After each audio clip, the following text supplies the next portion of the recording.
Hello, my name is Stanley and this is my video presentation for my semester research project. So my infographic goes into software project failure. Shockingly, 19% of projects are actually canceled, and that's reported by Chaos Report. So these insights are gained from Somerville Intro to SWE textbook and industry reports. So the problem formulation. Why do so many software projects miss the mark? So the topic of this infographic goes into examining the high failure rates in software projects due to misalignment with rapid market demands and poor process adaptability. The scope includes team management, process-related causes, inadequate planning, lack of user involvement, and inflexible methodologies. It excludes low-level programming issues because the emphasis is on systematic and procedural factors.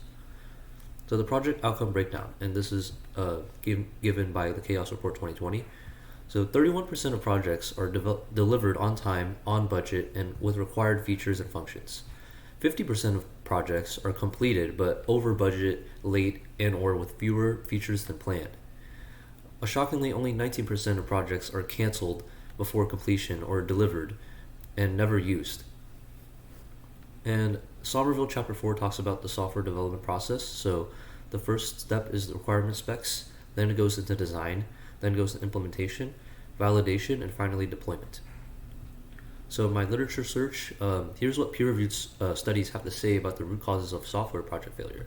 So these three studies are the ones that I've analyzed. The first one is Lednell and others. So he says that failure often stem from a chain of interrelated causes, communication breakdowns, unclear requirements, and unrealistic expectations feed into one another. The next journal is Davis and Hickey from 2022, and he says that we found that many software project failure studies lack consistency, which hinders industry from learning effective lessons. And finally, we have Tambury and others study. It says that project failure is rarely caused by a single factor. Instead, it emerges from a complex interaction of technical, organizational, and social risks. And critical analysis will go into this deeper, as you'll see next. Anyway, so we're looking at interesting insights.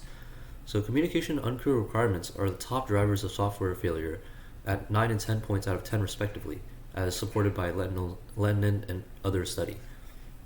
The usage of tools and outdated technologies had the lowest impact of software failure at just 5 out of the 10 points.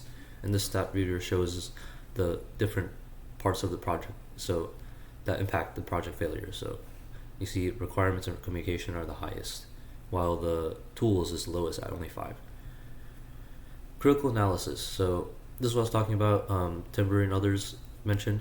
So after reviewing peer-reviewed literature, a pattern becomes clear. Software failure is rarely the result of one isolated factor. Instead, it stems from a combination of communication breakdowns, rigid planning models, and lack of stakeholder engagement. So this diagram is like a triangle showing the loop that software project failure is caused by multiple factors and not just a single one. And the first part is rigid planning models, and then lack of stakeholder engagement, and finally communication breakdown. And these are all interconnected. Finally, I'll evaluate the top causes of failure as outlined by Somerville Chapter 8 and 10. The first one is scope creep, which is uncontrolled expansion of project goals or features without corresponding changes to timeline, budget, or resources. The next one is poor planning, which is inadequate. Poor planning includes lack of clear milestones, risk assessment, or resource allocation. Unclear requirements. So vague, incomplete, or misunderstood requirements leads to misaligned deliverables and expectations. Unrealistic times. So schedules that do not reflect the actual time needed to complete tasks results in rushed or low quality work.